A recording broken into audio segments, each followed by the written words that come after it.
Okay, so let's start with our new module, which is over polynomials and rationals. So this is module 4. And when we talk about polynomials, we're talking about everything that's kind of like larger than quadratics. So we're going to start getting into cubics. Rationals, remember, those are the functions that look like fractions where there's a polynomial in the numerator and a polynomial in the denominator. So this section is all about being able to graph those and understand what exactly is a polynomial and what exactly is a rational. So 5.1 and 5.2, I kind of combined these two sections together because really they do feed off of one another quite a bit. 5.1 is more of the vocabulary behind the polynomials, and in 5.2 you get into the graphing and the sketching of the polynomials. That's why above this I have posted the notes for sketching polynomials. So you're going to want to make sure that you have those with you as we work through this. And in those notes, I do have an example of sketching worked out for you. So let's go ahead and get started. You'll definitely want to have your graphing calculator or some sort of calculator with you. Remember, I posted that you can get that 90-day free trial, the TI 84 like smart view stuff that I use in class. So you get like a 90-day free trial of that. So first things first, 5.1 and 5.2, all about polynomials, nothing else. So we need to talk about what is a polynomial and what is not a polynomial. So under here, I have some examples of what a polynomial is and what a polynomial is not. So for instance, a polynomial is things like constants, like when you have y equals 5, or when you have like y equals -2. Those were horizontal lines. So any kind of constant function, horizontal line, in other words, is a polynomial. Linear equations are polynomials. Quadratics, cubics, quartics. Quartics just means that the highest power in there is a 4. Okay, so like x to the 4th plus 7y to the 3rd minus 10x squared plus 3x minus 7. That's a quartic because the highest power I said to you was 4. And that list keeps going on and on and on and on. So polynomials where the highest power is 5, where the highest power is 6, so on and so forth. Okay, now non-polynomials. Well, those are not slide. There we go. Now it's going to slide. Like exponentials. So like 2 to the x. Okay. 3 to the x. 1/2 to the x. 1/4 to the x. Exponentials. They are not polynomials. Circles are not polynomials. Logarithmics, if you don't know what a logarithmic is, you will find out when we get into module 5, but logarithmics, they're basically like the inverse of exponentials. We use logs to solve exponentials. And again, more about that in module 5. Rationals are not polynomials, okay? And roots. Roots are not polynomials, like square root of x, cube root of x, 7th root of x. So any of those roots, not polynomials. Okay, so there I've given you examples of these. Okay, what is classified as a polynomial and what is not as far as examples go. But let's get some more concrete information about this. What really classifies, say, like an equation as a polynomial? So if I scroll down, right here, equations. In order to be a polynomial, okay, if you're looking at the equation, you must check 3 items. 1, all powers must be positive integers. So that's why up here, the roots as exponents, or radicals, roots, can be transformed into exponents, and those exponents are actually fractions. Like the square root of x is really x to the 1/2. The cube root of x is really x to the 1/3, because 1/2 and 1/3 are not integers. That's why roots do not classify as polynomials. Another one, no variables as powers. No variables as powers. So hence why exponentials are thrown out. And the same thing with logarithmics, because logarithmics are just really exponentials in disguise. Okay? Exponentials, remember, like 2 to the x. See, the x is in the power spot.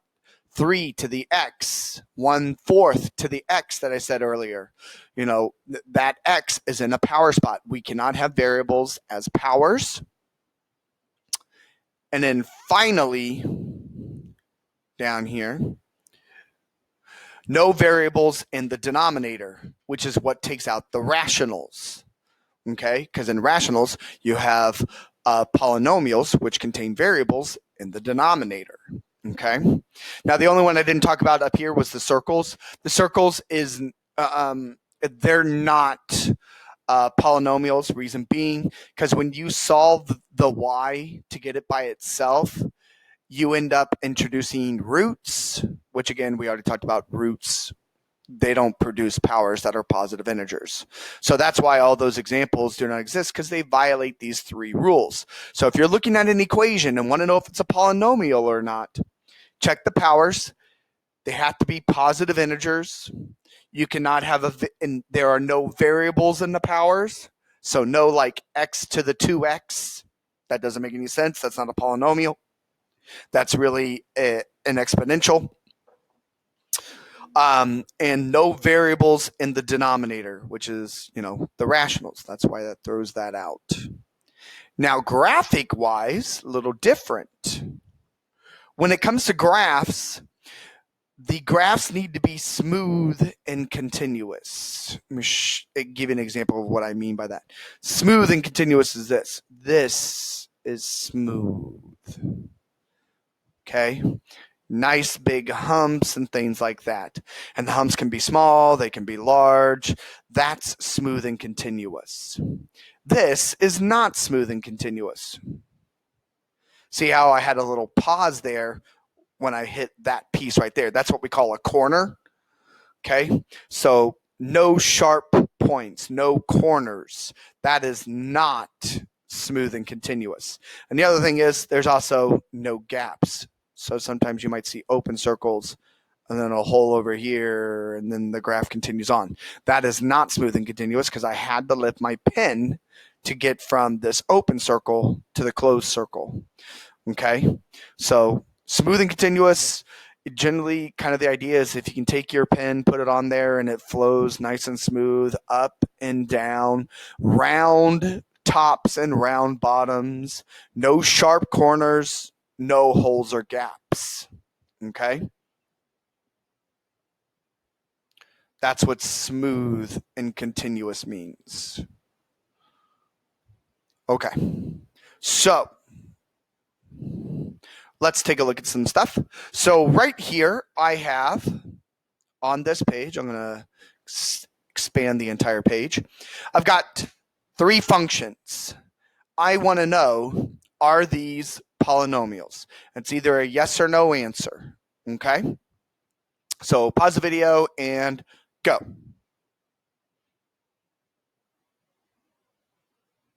Okay. So hopefully when you're looking at this, right here, we've got a variable in the denominator, and that violates our rules. So f of x is a no. If we look at g of x, well, right here, even though that's positive, that's bad news bears, because that's a fraction. Remember, all powers must be positive integers, and fractions are not integers. So that's a no.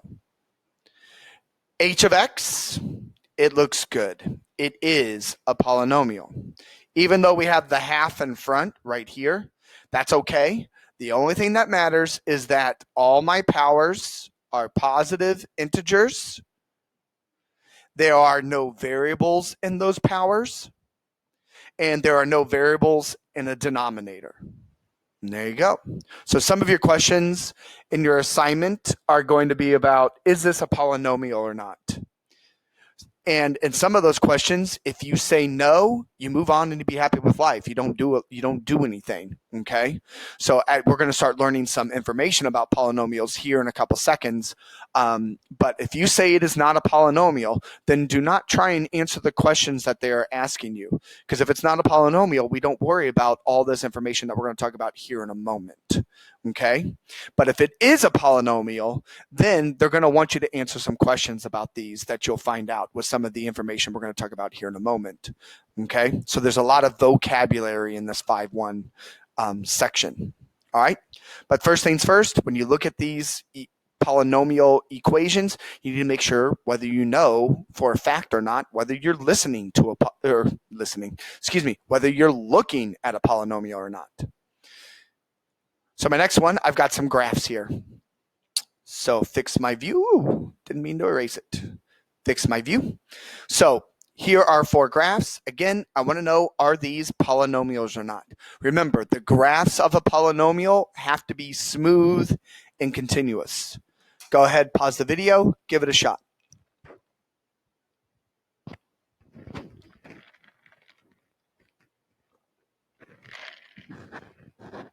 All right. Sorry, I had to take a drink there real quick.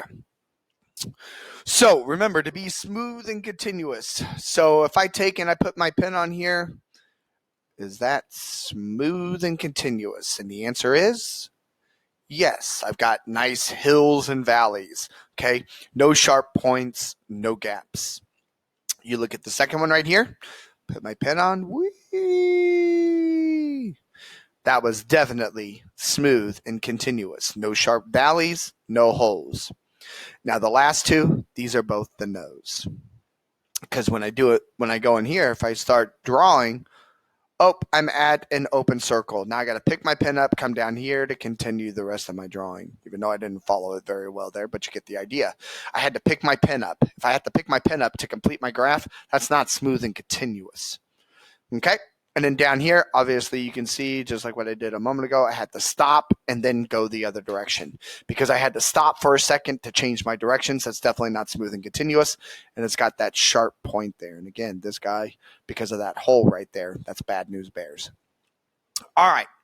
So now that you know what a polynomial is, according to equations and according to a graph, let's start dissecting polynomials and talking about things. Some of this information you will have already heard, and some of this information you will have not heard based upon whatever you remember from math in high school and things like that. So what we're going to do from here on out through the rest of this is we want to be able to sketch polynomials. And at the very end of this, after we're done sketching, we're going to learn how to write polynomial equations. And it's not that bad. So first things first, when we sketch polynomials, you've got 5 steps here. And these are those notes that I was talking about. This is where those notes are going to come in handy. So when we sketch polynomials, the first thing you're going to want to determine is end behaviors. And then after that, you're going to want to find the x and y intercepts. Then you will determine if at the x-intercepts you're going to touch or cross, and that deals with multiplicity. And then you will talk about the number of turning points. And then last but not least, we will take all of that information and we will graph. Okay? And again, these are sketches, so I'm only going to worry about the information that they're providing me. Okay, so my graphs are going to be kind of very, very, I'm not looking for accurate graphs, but I am looking for the information we find to be noticed on the graph. Okay, so I've got a polynomial here, and we're going to work with this polynomial and start answering each one of those steps. And each one of those steps, that's the information that you need to know about in 5-1. So the sketching is all about 5-2, but each one of these steps in here, step 1, step 2, step 3, step 4, that's all a part of 5-1, being able to identify that information. Okay?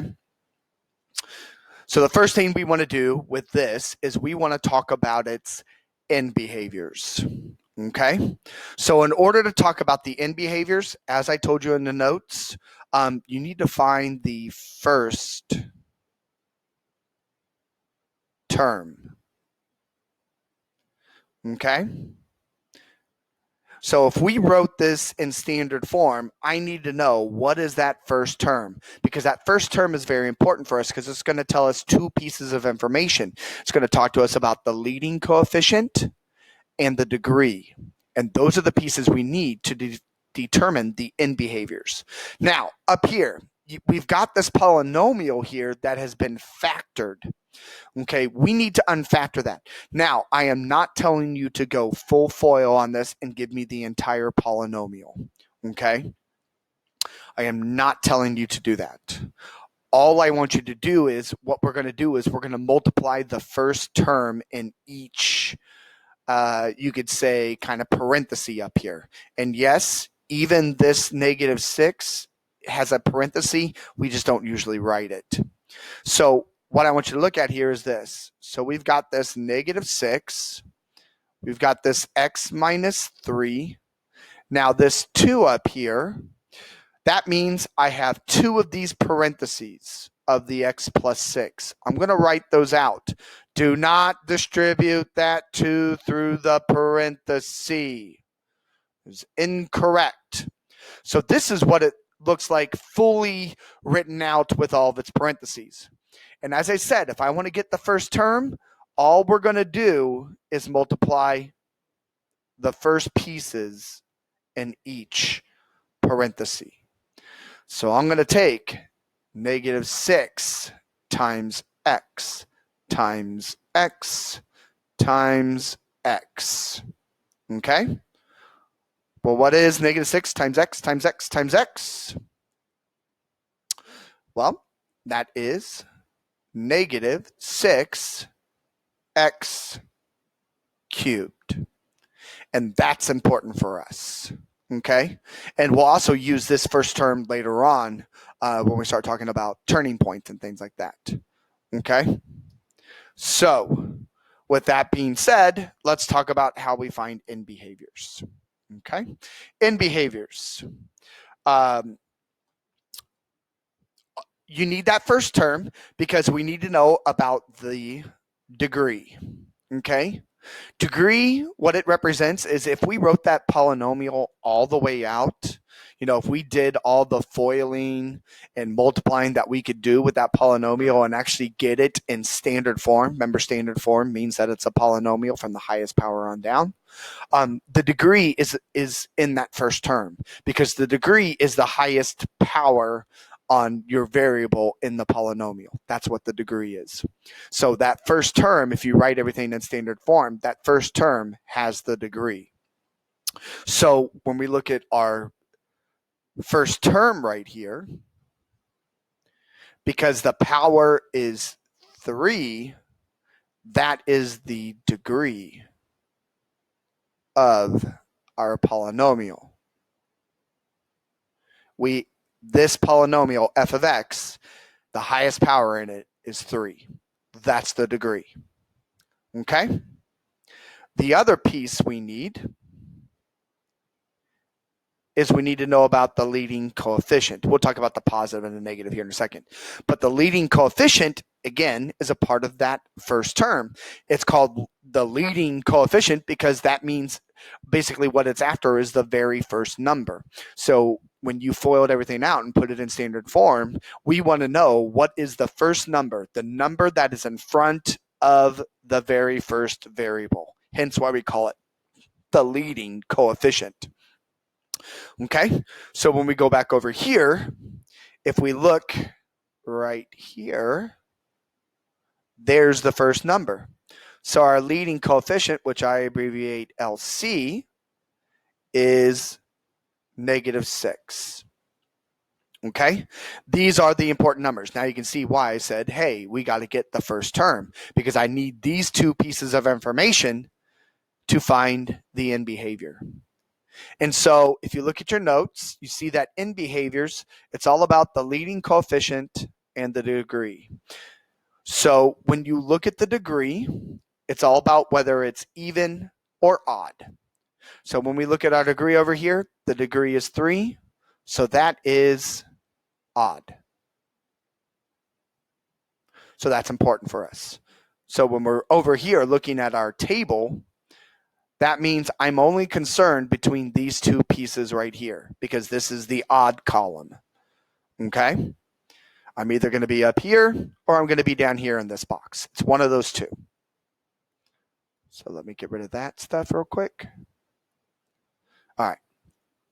Then for the leading coefficient, we're concerned with whether it was positive or negative. Okay? So we go back over here, and it's a -6. So I want to look in the negative row. Okay? So down here, this is where my leading coefficient is. This is where my degree is. Where do these two lines intersect at? Right here in this box. And so what you see in there are the end behaviors. Now let me explain what these mean. Let me clear that information out. So right here are the end behaviors for our figure. Okay? Too far. There we go.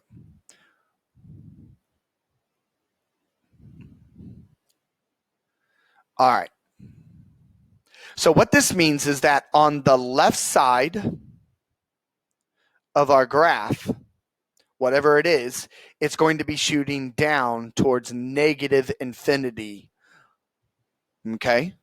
The left side will be shooting down towards negative infinity. The right side of my graph, whatever happens, in the end, it will be shooting towards positive infinity. And now these infinities that I'm talking about, they're on the according to the y-axis. So the left side will be shooting down towards the negative infinity of the y. The right side will be shooting towards the positive infinity of the y. Okay, that's what those end behaviors are talking about. What is the end of the graph doing? Where is it shooting? Is it shooting towards negative infinity, or is it going to shoot towards positive infinity? Again, on the y-axis. Okay. All right.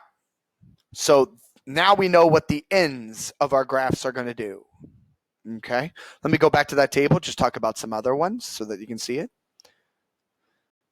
So right here, if we were positive and even, so if we were in here, that means both of our end pieces would be shooting up towards positive infinity of the y. Okay. If we were positive and odd, the left side would be shooting down, the right side would be shooting up. And then if we were negative infinity, negative leading coefficient, even degree, you'd be shooting down on both of them. Okay. So again, this is just talking about how the ends of your graphs are going to have their arrows. Are the arrows pointing up and then down, or are they pointing down then up? Are they both pointing up? Are they both pointing down? It's just talking about the ends of your graphs and which directions the arrows should be pointing. Are they pointing up or down? Okay, that's what an end behavior is. So now we know what our graphs are going to do. So at the end of our graphs, over here, we will have an arrow pointing down. At the end of my graph on the right side, the arrow should be pointing up. The line should be going towards positive infinity. All right, so step 1, done. We found the end behaviors. Step 2, x and y intercepts. We already know how to do those. There's nothing new here. Okay? So, again, just to review, x-intercepts, all you do is set y equal to 0 and solve. You want the y-intercept, set x equal to 0, and solve. Okay? So this is the good thing, since our polynomial is already factored. This makes finding the x-intercepts really easy, because if I set 0 equal, because that right there represented the f of x, that was 0. And that's our 0, that's our y. F of x is just another way of saying y. We've got -6, parenthesis, I think it was x minus 3. Oops. X minus 3. And then we have x plus 6. And that is squared.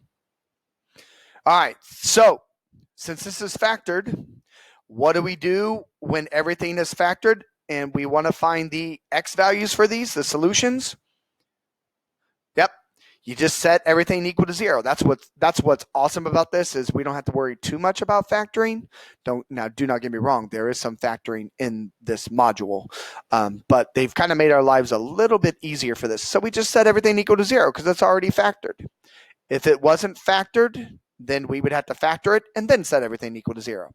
So -6 equals 0. Does that make any sense? No. So you just throw that piece out. X minus 3 equal to 0. Now that makes sense. We can solve that. And we now know that we have an x-intercept of a positive 3. Okay, over here, we take the x plus 6, set it equal to 0, and x is equal to -6. Now, I know some of you are like, Mr. Armstrong, there should be 2 of these, x equals -6. Well, yes, that is true, because this parenthesis up here, this x plus 6 is squared. There really are 2 of those, but you only have to write it once because this is an x-intercept. You're just putting a dot over a dot. Once you put the dot down, it's there. Okay, you don't have to worry about it anymore. So there's our x-intercepts. We have an x-intercept at 3, and we have an x-intercept at -6. The y-intercept, so y is equal to -6 times 0 minus 3, because we're plugging 0 in for x, and 0 plus 6 squared. So all we got to do is just little PEMDAS. Okay, work with inside our parentheses. So that's -6. 0 minus 3 is -3. 0 plus 6 is 6. Okay. So what we have then is y equals -6 times -3 times 36. And this is why our graphs are going to be sketched, because if you multiply this, it is a very, very large number. And this is why our graphs are not going to be, I'm not requiring our graphs to be as accurate as what they should be. So this is -648. Okay? So there's our y-intercept. So now that we got the x-intercepts and the y-intercepts, we're all good to go. Okay? So there's a check on that. So now all we got to do is talk about touching, crossing, and that's dealing with multiplicity and number of turning points. So the hard part is now done. I mean, the endpoint or the end behaviors and the x and y-intercepts, those are the most amount of work that you got to do on these things. Okay? So let's talk about touch or cross, which is the idea of multiplicity. Okay? So multiplicity, in order for this to work, again, you need to look at the powers on the parentheses. You need to look at the powers on the parentheses. Okay? So here's what we know about those powers. If the power in the parenthesis is odd, that means at that x-intercept, and this is all about the x-intercepts, you will cross, okay? So an example, here's my graph. Here's an x-intercept. If the multiplicity for this x-intercept was odd, that means my polynomial, when I draw it, will go through that x-intercept and continue on. If the power is even, that means at that x-intercept, my graph will come up, touch it, and go away, kind of like tag. So you come in, you tag them, you go away. Or like sometimes, usually when you kind of learn to drive planes, sometimes they do touch and goes. So it's like a plane coming in, touches the runway, and then goes right back up into the air. It's a touch and go type situation. That's what we mean by touch and cross. Okay? It's all about multiplicity, and we're looking at the powers. Okay? For only the x-intercepts. All right? So let's go back over to our problem. So we had an x-intercept at the 3. So we look at this parenthesis right here. What is the power on it? It is 1. So the power is odd. So according to what we just talked about, since the multiplicity is odd, that means we will cross this x-intercept. We're going to go through it. Okay? We look at the other one. We had an x-intercept right here at x plus 6 because that gave us negative 6. Here is the power. It is that power of 2. So that is even. So that means this is going to be a touch. Okay? So odd powers, you're going to cross through. Even powers, you're going to touch. And you only look at the x-intercepts. All right? So now that we know that, we have this piece done. Like I said, see, this is where it kind of picks up speed because 1 and 2, those are the parts where you have to do the most amount of work. Okay? And then number of turning points. Okay? Number of turning points, pretty easy to deal with. You look at the degree. The degree will tell you the number of turning points. Okay? So how does that work for us? Well,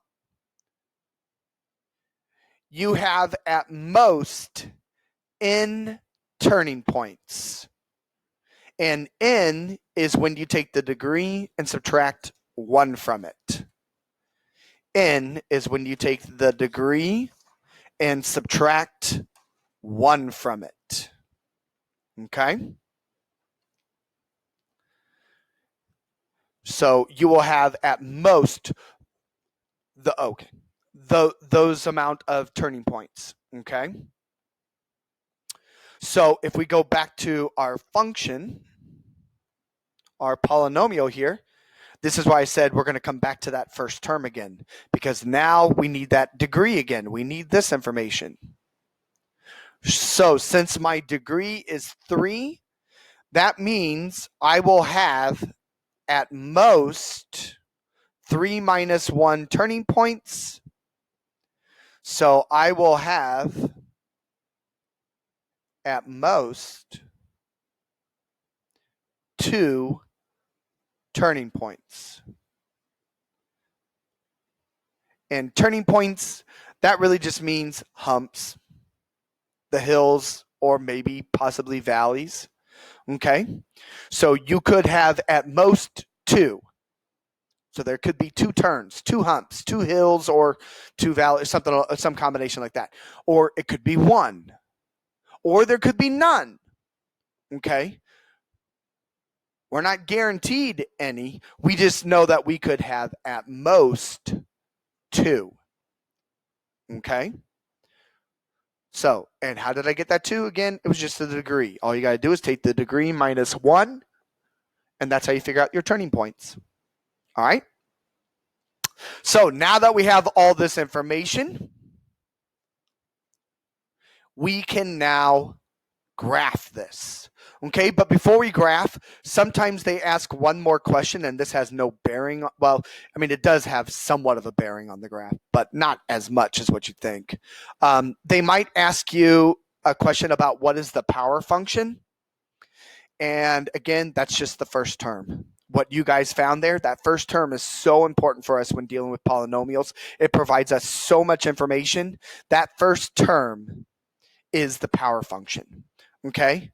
And the reason why that's important for us is because that power function really kind of dictates how your graph behaves, which is why we knew what the end behaviors what they were going to do because of that power function. So if they ask you what the power function is, all you would do is just write down that first term that we had right here.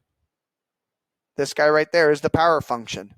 Okay, so if it says power function, you just say -6 x to the third power function. Okay? All right, and that really covers 5.1 other than writing the polynomials. So let's talk about getting this graph done, and that's really what 5.2 is, just taking this information and now graphing it. Okay? So when we go to sketch the polynomial, here's how we're going to do that. So I've got a makeshift graph right here. Notice there are no like tick marks on it or anything like that because I don't really, again, this is a sketch. We're not looking for all the way accuracy. Okay, so the first thing you're going to want to do when you sketch your graph is plot the x and y intercepts. And again, this is all in the notes on step 5 for graph. Okay, so the first thing you want to do is plot the x and y intercepts. So I believe we had x intercepts at a +3. Let's make sure. Let's do this. Oh no, you come back. So dual pages, that's what I want. We're going to pin that in place. Let's go to our graph. There we go. Okay. Oops. Trying to grab my graph, move it down some. There we go. All right. So we're going to plot our x and y intercepts first. So we've got a positive x-intercept of 3. So let's just put it right there. Put a dot. We've got an x-intercept at -6. So let's put that over here. -6. There we go. There will be a little bit of lagging in this because of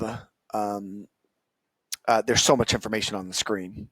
And this always happens in class too. So, and then we're going to plot our y-intercept of -648. Okay, that's not too bad. So I'm just going to make it right down here. -6, 4, 8. Like I said, this is a sketch. I'm not looking for, Picasso's here and things like that. This doesn't have to be all the way perfect. All right. So now on here, you're going to draw your end behaviors. Okay.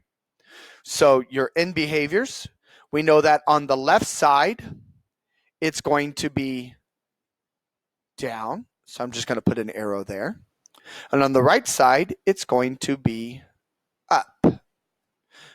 Okay, treat these boxes as where the arrows should go. So if it said the left side should be up, I'd put my arrow up in this box. If it said the left side should be, or the right side should be down, I'd put my arrow down in this box. If it said both of them should be up, I'm up here in these two. Both down, I'm down here in these two. So I treat it just like the quadrants they are. These are the left side boxes. These are the right side boxes. You're either up or you're down, up or down. Okay? So now we're going to start drawing our graph from the left in behavior to the right in behavior. And we need to keep in mind the touching and the crossing. So the -6, according to what we have over here, we're going to touch. Okay. So we're going to start down here. We're going to come up. We're going to touch. And we're going to start going back down. Now, what's going to happen is we're going to continue from that little spot right there all the way down here. We're going to go through the y-intercept, and we're going to come up to the 3, okay? Or we're going to start coming up to the 3 because we can't go across this. We can't cross up here, okay? Because we were supposed to touch at this, so you're not going to cross the x-axis until when you look at the 3 that we had right over here, okay? We will cross at the 3.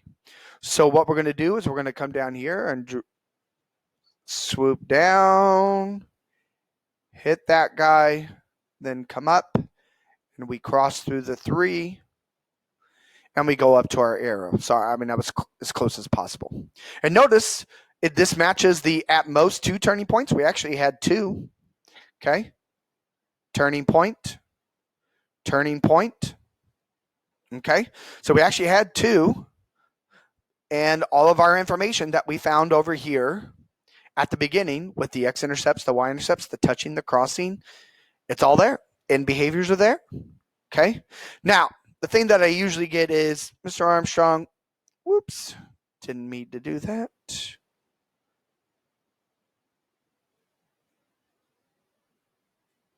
There we go.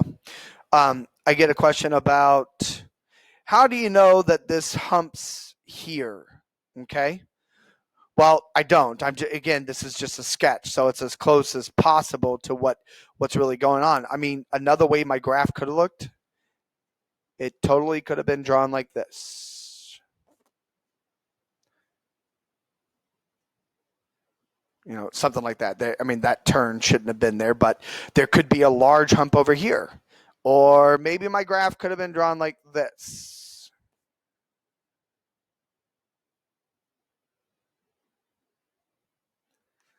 Okay? Maybe the hump went through that piece. Or maybe my graph looks like this. Coming out here, and the hump is over here. And it comes down and in. Who knows? Okay? But that is at least a sketch of the graph. Again, remember, I'm not saying this is accurate. I'm just saying that this needs to reflect that information that we had over there. And we're going through the y-intercept. We've got the x-intercepts. We've got whether it touches or crosses, you know, things like that. If you really wanted to try and be somewhat accurate, you can go into your calculator, go into y equals, and this is ready to be put in. You can put -6 and then put the x -3, then the x plus 6, and that piece is squared, and hit graph.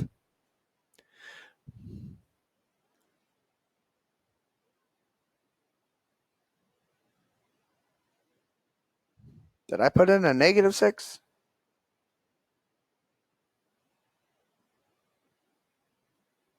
Why did I mess something up? Did I mess something? I did. Well, shoot. What I messed up was the end behaviors. So you saw what it looks like. Okay. Let me go back. Let me fix this real quick. It was in my end behavior information. I knew something. Nothing is ever perfect for me. Fantastic.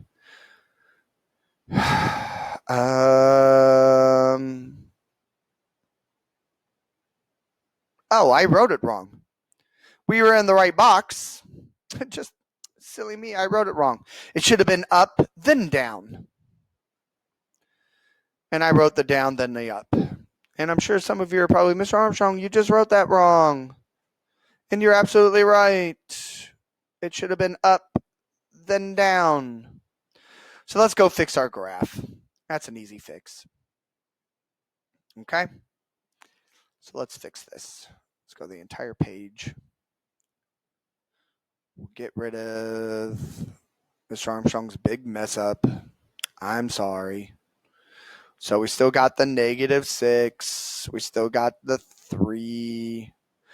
And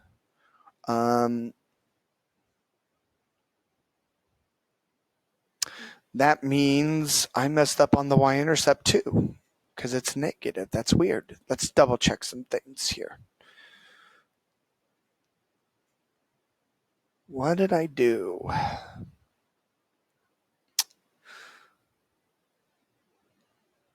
Oh, negative, Mr. Armstrong times a negative. That should be a positive. I messed it up, put it in my own calculator.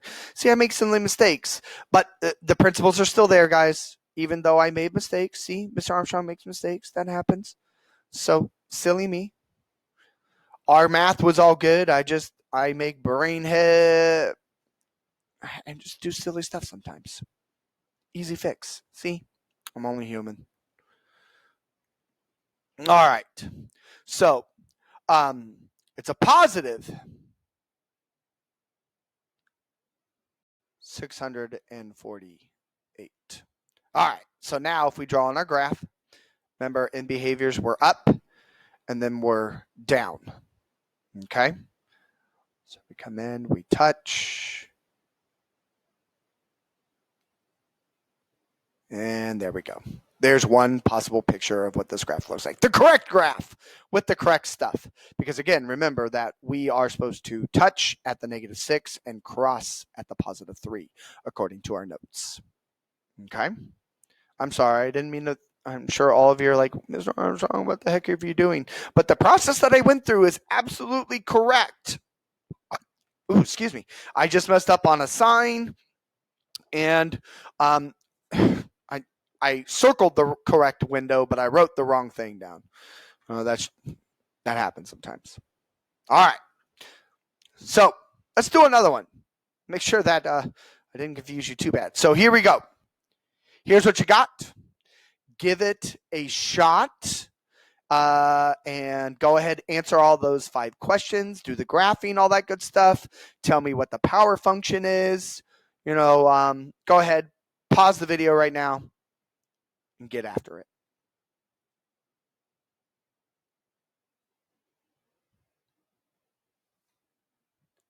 All right.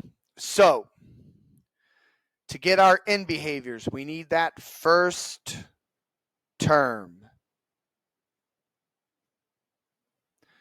So we're going to take the -3 times this parenthesis of x squared plus 16 times, and there's 3 of these x minus 6. Okay?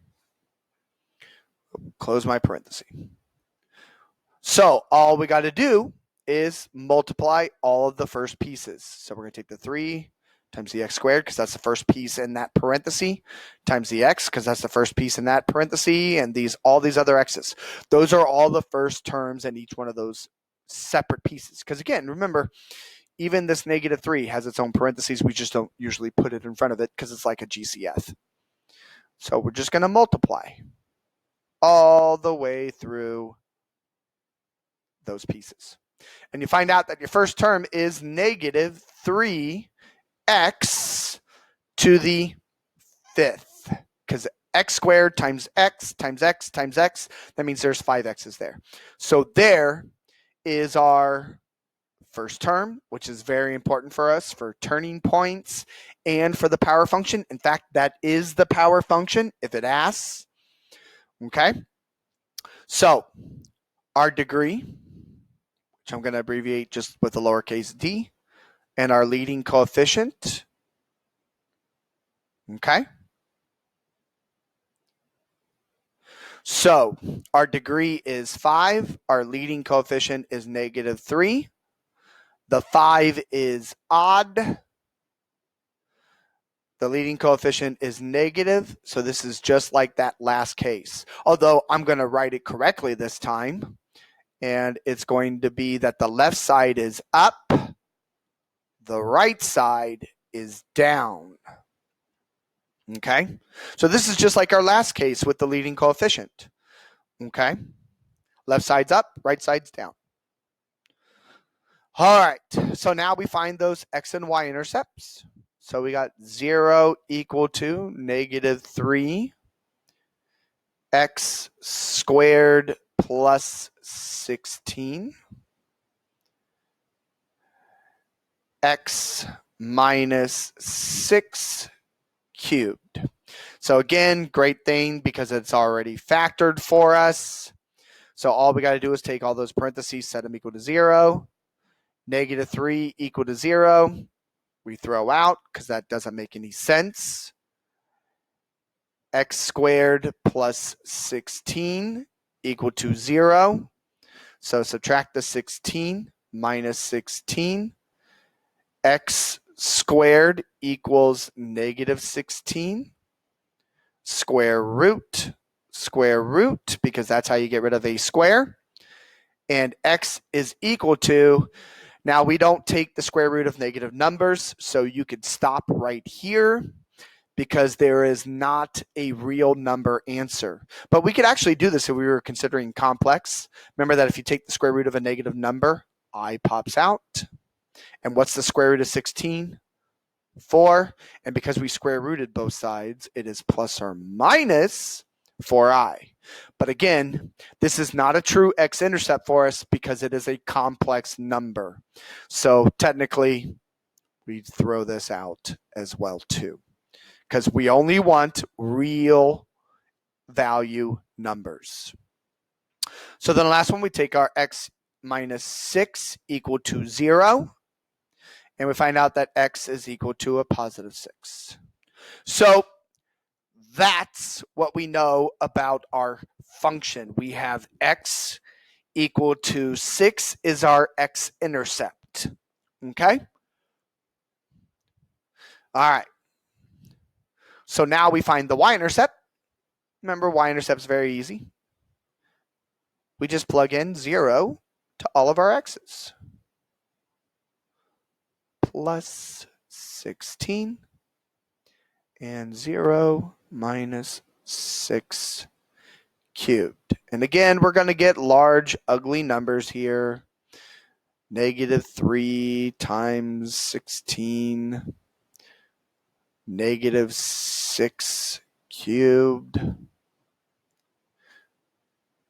negative 3 times 16, and let's see here, negative 6 cubed is negative 216. And if I multiply everybody, writing down the correct value this time, because a negative times a negative is a positive, 3 times 16 times 216. See, our y-intercept is up at 10,368. See, again, this is why we are sketching. Okay? And then last but not least, we need to talk about, are we going to cross or touch at this x-intercept? Because there's only one. So we look at the power.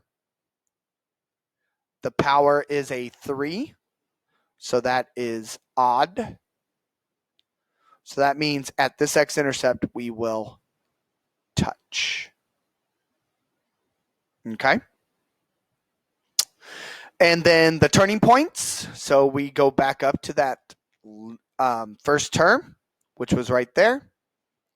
And since the power is 5, 5 minus 1 gives us 4. So we have at most 4 turning points. And now we graph. Okay, again, you could always have your graphing calculator help you out. So we can put in, what was it? -6? -3.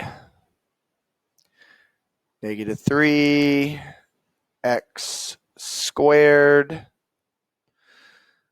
plus 16, then x minus 6 cubed.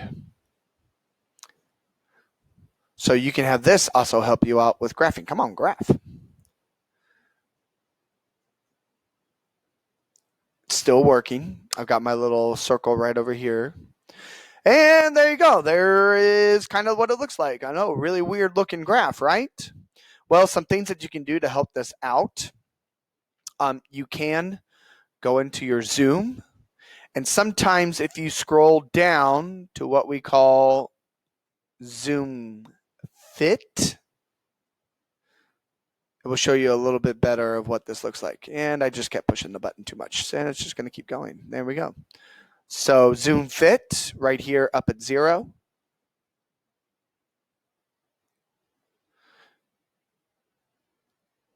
And this will hopefully give us, see, there's kind of a better looking picture of this. Yeah, weird looking graph, right? I know, not the greatest. Okay. All right. And again, we got that really weird y-intercept and things like that. Sometimes zoom fit is good. Sometimes it's not. It's not very helpful on that one. So let's go down here to go back to our zoom standard at number 6. There we go. Put our graph back to normal. Okay. So let's jump back in. Let's go ahead and graph this. So first things first, we plot our x-intercept. There's only one. It's at 6. We plot our y-intercept, which is up at a positive 10,000. What was that number? 368. We know that we start up and we end down. Okay? So all we got to do is start connecting. And so when you saw that graph kind of in zoom fit, you saw that there's a little bit of curve over here. So it's okay if we kind of come down here and curve and start shooting towards this guy. And because our graph said we cross here, and keep shooting on down like that. So there's roughly what it looks like. There is a little bit of a curve over here on this side somewhere. What that curve is, I don't know. I don't really care. But there you go. There's roughly what this kind of looks like. But there is a bit of a curve over here. Okay. And then from this y-intercept, it's pretty much shooting straight down towards that 6. Here's, again, this is a sketch. It's a rough sketch. Okay. There was not much that we had to go on here. All right. But there you go. There's what it kind of looks like. I know it's not the greatest, but again, it's just a sketch. And there is a little bit of a curve that's up over in here. Now, where that happens, who knows? Okay. All right. I got one more. Give it a shot. Go through everything that we talked about. Answer those 5 questions. Get that graph. Think about what the power function is. Pause the video. Do it. Okay. So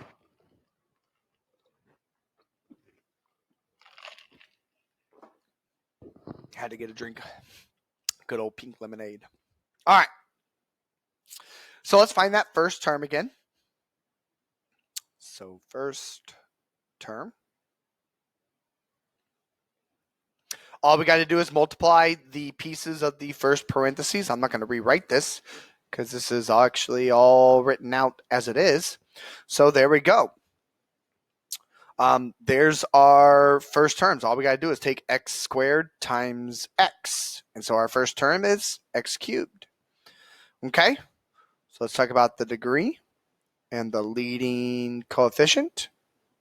So the degree is the power of 3. So that means it is odd. Okay. And then from there, what is the number that is in front of this? And there is a number there. It is the number 1, which means that it is positive. So when we go to our chart and look at this, since this is a different case, let's go back and look at it real quick. Too far. There we go. Since we are odd and positive, we're right here in this one. So that means the left side is down, the right side is up. Okay. Easy peasy. Get back to our screen. One more. All right. The left side will be down. The right side will be up, which is what I did in that first example. That was the wrong end behaviors, but that's the idea. Okay. Now we find those x-intercepts. So 0 is equal to x squared. Well, we can solve that. Square root. X is equal to, technically it would be plus or minus 0, but 0 is neither positive nor negative. So you actually only have just one x-intercept there, and it's 0. And then we take the x plus 9 and set it equal to 0 as well. So that gives us x equal to negative 9. So we have two x-intercepts. Now the y-intercept, plug in zeros for x. 0 plus 9. So our y-intercept, I think I actually said x-intercept a second ago, ends up being 0 times 9, which is just 0. So there's the y-intercept.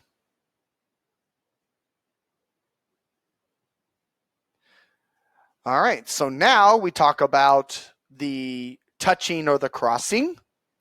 So we look at the powers for our parentheses. Although now on this first piece right here, this x squared, you don't worry about it, actually the invisible parenthesis that's around it. I just wanted you to keep that parenthesis in mind when we were finding that first term. Now we just look at the x squared as it is. So what is the power of my first, what I would so-called invisible parenthesis? It's 2.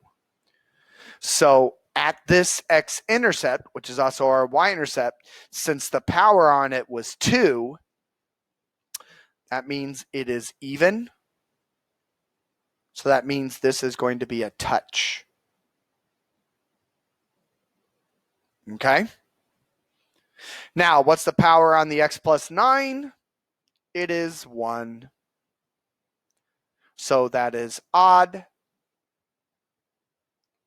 So that means we'll cross. Okay? So with that in mind, all we got to do now is talk about the turning points. So if we look back at our first term, our leading term, and everything like that, the power again is 3. So 3 minus 1 is 2. So we have at most 2 turning points.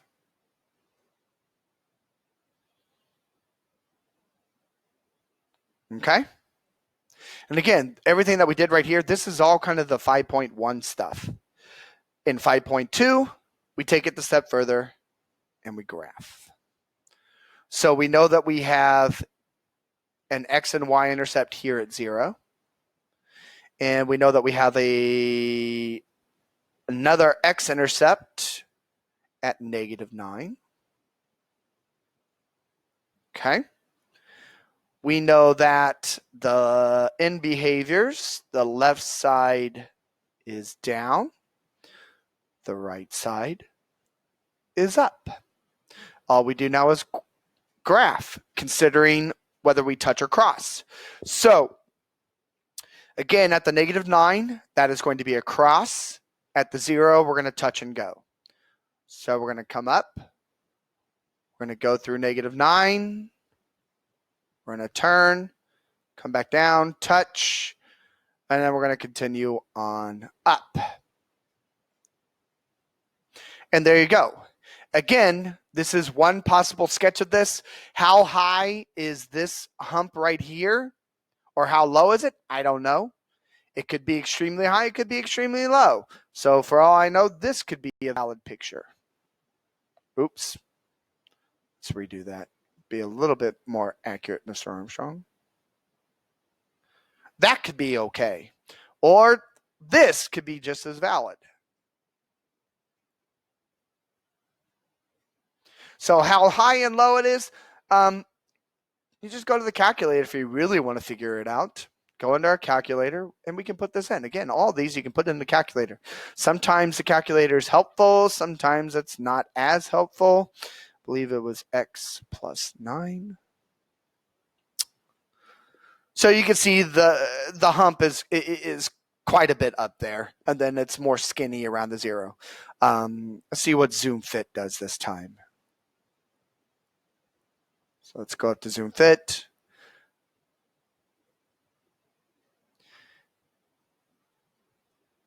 Yeah, there you go. A little bit better. I mean, your y-axis is counting by quite a bit, but you can see that because it's a solid line right in here, that means you're looking at quite a few numbers that they're trying to count in there. But, again, zoom fit kind of gave us a nice little picture of what we're kind of dealing with. Oh, let's go back and put it back into zoom standard. There we go. All right. So there we go. That's really kind of 5.1 and 5.2. We got one last piece to talk about, and that is how do we write these polynomials? Okay. So the first thing that you got to consider is that you need to make sure that you know the degree of the polynomial. Okay. And the degree of the polynomial, you basically will look at the number of zeros it has. Okay, because if you know the degree of the polynomial, then you know how many zeros are possible. I didn't talk to you about this earlier, but this is true.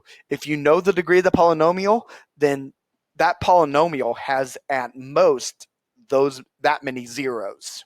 Okay, so over here, my polynomial had a degree of 3. Okay, so I had at most I could have had 3 x-intercepts. Okay, I only had 2, but that's because this 0 right here was a plus or minus, but the plus or minus didn't matter. So technically there really was 3. Okay. If we look at our previous polynomial right here, our degree was 5. That means I could have had 5 x-intercepts, at most 5. In all reality, we only had 1. Okay, but that degree and the number of x-intercepts usually match. Okay, but I want you to know that if you know the degree of a polynomial, the number of x-intercepts will be at most that degree. Okay, so if you flip this idea around, if you know the number of zeros a polynomial has, then the degree of the polynomial is at least that. Okay, so if I go back, let's take a look at these beginning graphs that I had, kind of illustrate what I'm talking about. I think I just moved something around that I didn't want to. Yes, I did. If we go back to these, okay? All right. Let me do some erasing here so we can see our graphs.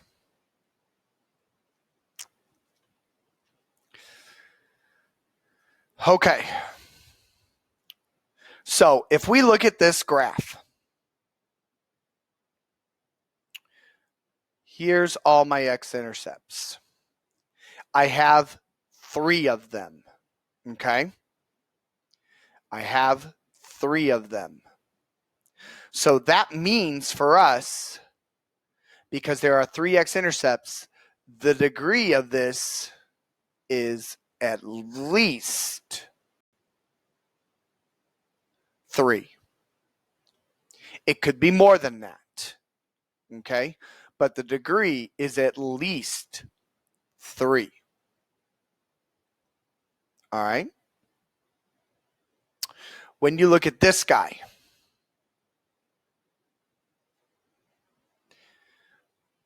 I have 2 zeros. Okay? 2 x-intercepts. That means for this, the degree is at least a square. Okay? But it could be more than that. In fact, it is more than that, because if you start taking whether we cross or whether we touch into consideration, that means that you have multiplicities. Okay? Which means that that 0 happened more than once. Okay? But more about that kind of like later on, But I wanted to illustrate that point. So if a couple things that we just talked about, if you know your polynomial and you know its degree, so like here in h of x, we knew this was a polynomial, the degree would be 7 because that's the largest power. That means I'm going to have at most 7 zeros. I could have 7, but I could have less than that. So if you have a polynomial and you look at the degree, you have at most that many zeros, that many x-intercepts. If you have a graph of a polynomial, if you look at the x-intercepts and count up how many there are, then you have at least that in the degree. So if I had 3 x-intercepts like what we had here, I have a polynomial of at least a degree 3. Here, I have 2 x-intercepts. I have a polynomial of at least degree 2. Okay? So I wanted to illustrate that point. So when you're writing polynomials, down here, when they tell you this right here, oh, I have 3 zeros. What's the degree of this polynomial going to be? It's going to be at least 3. Okay? So I gave you an example right here. We have 3 zeros. So that means I have a polynomial that is at least degree 3.